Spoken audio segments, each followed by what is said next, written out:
আসসালামু আলাইকুম ওয়া রাহমাতুল্লাহি ওয়া বারাকাতুহু। সম্মানিত প্রিয় উপস্থিতি, আজকের এই ভিডিওতে আমি আপনাদেরকে এমন একটা ছোট্ট আমল জানাবো, মাত্র ছোট্ট একটা আমল জানাবো। এই আমলটা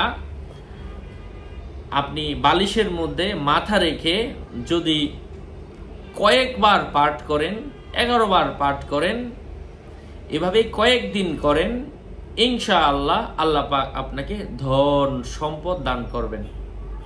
অনেকে বলবেন, হুজুর আপনাকে দেখলেই তো ছোট লোকের মতো লাগে, আপনি আগে বড়লোক হয়ে নেন, তারপরে বড় লোকের আমল দেন।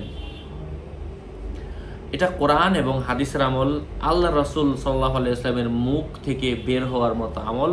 আল্লাহ রসুল সাল্লাল্লাহু আলাইহি ওয়াসাল্লাম তিনি নিজে উম্মতকে এই দোয়া শিক্ষা দিয়ে গিয়েছেন। রে ভাই, আল্লাহ পাক হতে পারে আমাকে ধনী বানায় রাখবেন, আপনাকে গরিব বানাবেন এই আমলের মাধ্যমে, অথবা আল্লাহ পাক আপনাকে ধনী বানায় দিবেন, আমাকে এই আমলের মাধ্যমে গরিব বানাবেন।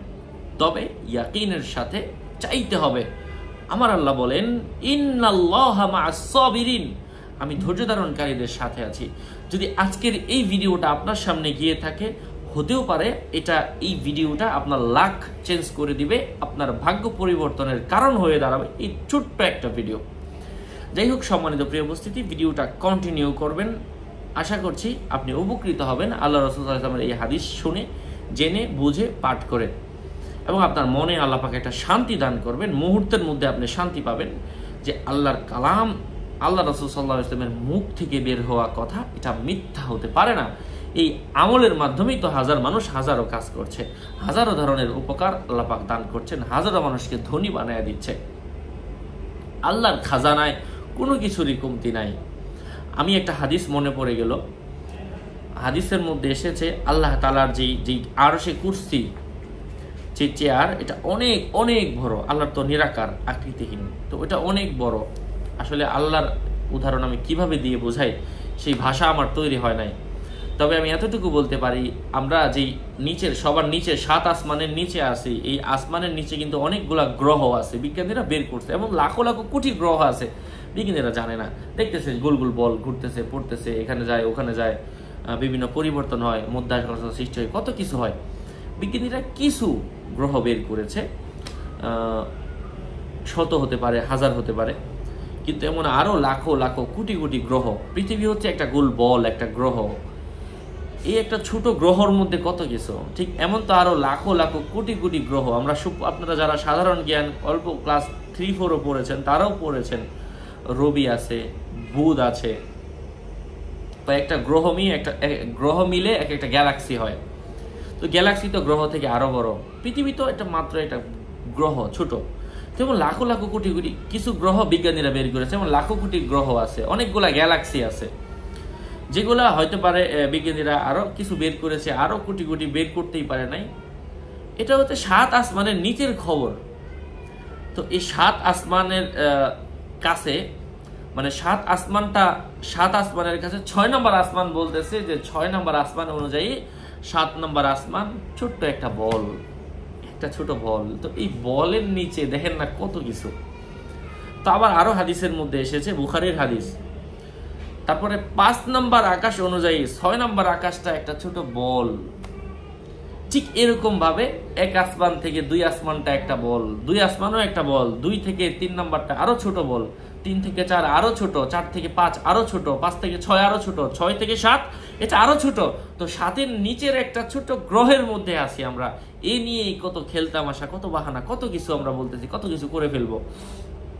তো আমার আল্লাহ কত বড় হতে পারে আপনি একটু চিন্তা করে দেখেন। সেই আল্লাহ তাআলার বন্ধু মুহাম্মাদুর রাসূলুল্লাহ সাল্লাল্লাহু আলাইহি ওয়াসাল্লামের বের হওয়া থেকে এই হাদিসটা বের হওয়া। তো এই আমলের মাধ্যমে আল্লাহ পাক আপনাকে দিতে পারেন, অসম্ভব তো কিছুই না। অনেকে বলেন যে হুজুর আপনাকে তো ছোট লোকের মতো লাগে, এই ব্যাড কমেন্ট করে অনেকেই বলেন। আমি বলি আল্লাহ পাক আপনার ভালো করে। যাই হোক, আমি আল্লাহ রাসূল সাল্লাল্লাহু আলাইহি ওয়াসাল্লামের সেই হাদিসটা 3টা হাদিসের কিতাবের মধ্যে আছে। First of all Bukhari, second হচ্ছে তিরমিজি, থার্ড হচ্ছে নাসাই শরীফ। 3টাই গুরুত্বপূর্ণ সিহা সিত্তার কিতাবগুলোর মধ্যে থেকে অন্যতম গ্রহণযোগ্য কিতাব, সহিহ হাদিসের সমাহার এই কিতাবগুলোর মধ্যে। ওখান থেকে একটা হাদিস। দোয়াটা হচ্ছে আল্লাহুম্মা ইন্নী আউযু বিকা মিনাল বুখলি ওয়া আউযু বিকা মিনাল জুবনি ওয়া আউযু বিকা মিন আন উরাদ্দা ইলা আরজালিল উমরি ওয়া আউযু বিকা মিন ফিতনাতিদ দুনিয়া ওয়া আউযু বিকা মিন আযাবিল কবরি। আমি অর্থ বলছি এবং বুঝাই দিচ্ছি যে এই আমলের সাথে বড়লোক হওয়ার কি সম্পর্ক। আবারও দোয়াটা ভেঙে ভেঙে বলছি, যারা পারেন না উচ্চারণটা মনোযোগ দিয়ে শুনবেন, আমি অর্থ বলেও কিন্তু বুঝাই দিব। আল্লাহুম্মা ইন্নী আউযু বিকা মিনাল বুখলি ওয়া আউযু বিকা মিনাল জুবনি ওয়া আউযু বিকা মিন আন উরাদ্দা ইলা আরজালিল উমরি ওয়া আউযু বিকা মিন ফিতনাতিদ দুনিয়া ওয়া আউযু বিকা মিন আযাবিল কবরি। যারা শুনেছেন, যারা এই হাদিসটা আগেও শুনেছেন, আমার বিভিন্ন ভিডিও দেখেছেন, কেউ চাইলে কমেন্টে লিখে দিতে পারেন। অর্থ হচ্ছে, হে আল্লাহ, চাওয়াটা কার কাছে? আল্লাহর কাছে। তো যেই ব্যক্তির চাওয়া, আশা, ভরসা, বিশ্বাস, ভালোবাসা আল্লাহ তাআলার কাছে, সেই আল্লাহর উপর বিশ্বাস রাখলে আল্লাহ কেন আপনাকে ফিরাবেন? হে আল্লাহ, আমি আপনার নিকট কৃপণতা থেকে আশ্রয় চাচ্ছি। দানে ধন আনে, আপনারা জানেন, বাংলায় প্রবাদ শুনেছেন। সুতরাং কোনো ব্যক্তি যদি দান করে আল্লাহ তাকে আরো বাড়াইয়া দেন, এমন চমৎকার আরো হাদিসের মধ্যে কোটি কোটি উদাহরণ আছে। এই ব্যক্তি শুধু আল্লাহ শুকরিয়া করে, আল্লাহ পাক তাকে এত বেশি বাড়াইয়া দিয়েছেন। মুসা নবী আল্লাহর সাথে কথা বলতে গেল, সে বলল, আল্লাহ আমাকে এত কেন বাড়াইয়া দিচ্ছে? বইল আল্লাহর কাছে, আল্লাহ যেন আমার কমায়া দেয়। কিন্তু মুসা নবী আল্লাহর কাছে গিয়ে বললো, আল্লাহ তুমি তার এত দিতেছো, তুমি তাকে কমায় দাও, সে তো এত কিছু হিসাব নিকাশ রাখতে পারতেছে না। তখন মুসা নবী আল্লাহ জানাই দিল, সে তো আল্লাহ শুকরিয়া করে। তখন ওই মুসা নবী যখন আল্লাহর কাছে আল্লাহ থেকে ফিরে আসলেন, মুসা নবী আলাইহিস সালাতু ওয়াস সালাম ওই ব্যক্তিকে জানালো হলো, তুমি আল্লাহ শুকরিয়া করো, তো এই জন্য আল্লাহ বাড়ায়া দেয়। ওই ব্যক্তি বলে, আমি আল্লাহ শুকরিয়া কেন করব না, যে আল্লাহ আমাকে এত কিছু দেয়, আমি কেন আল্লাহ শুকরিয়া করব না? যাই হোক, এই জন্য দান করতে হবে, দান করতে হবে, শুকরিয়া করতে হবে, কৃপণতা দূর করতে হবে, দেখবেন আল্লাহ আপনাকে দিয়ে দিবেন। এই হচ্ছে ধনী হওয়ার একটা টিপস। দোয়াটা, এই যে এই দোয়াটা বালিশের মধ্যে মাথা রেখে পড়বেন 11 বার। আচ্ছা, তারপরে হচ্ছে কাপুরুষতা, মনের দূর, ভয়, ভীতি। অনেকে মনে করে আমি বিয়ে করতে পারবো কিনা জীবনে, এটা বাচ্চাদের প্রশ্ন, অনেকে প্রশ্ন করেছে আমাকে। এটা মনের ভয়। অনেক কাজ শুরু করব কিনা ভয় পাই, ইন্টারভিউ দিব ভয় পাই। কাপুরুষতা দূর করে দিবে আল্লাহ।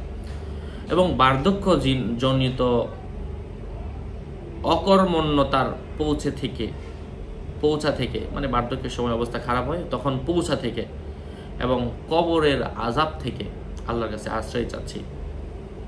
তো আল্লাহর থেকে আশ্রয় চাওয়া, কবরের থেকে আশ্রয় চাওয়া, হ্যাঁ, ফিতনাতি দুনিয়া, দুনিয়ার ফেতনা থেকে আশ্রয় চাওয়া। দুনিয়ার ফেতনা মানে দুনিয়ার মধ্যে যেন আল্লাহ আপনাকে টেনশন না দেন, পেরেশানিতে না ফেলেন, বিপদে না ফেলেন, এগুলোই তো দুনিয়ার টেনশন।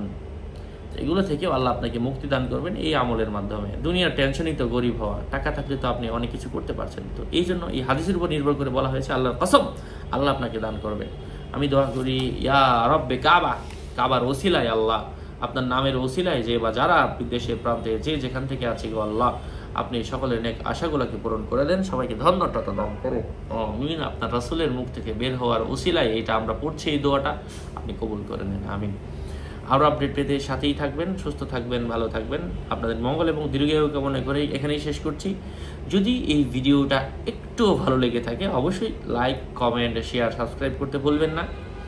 আপনাদের মঙ্গল কামনা, এখানে বিদায় নিচ্ছি। আসসালামু আলাইকুম।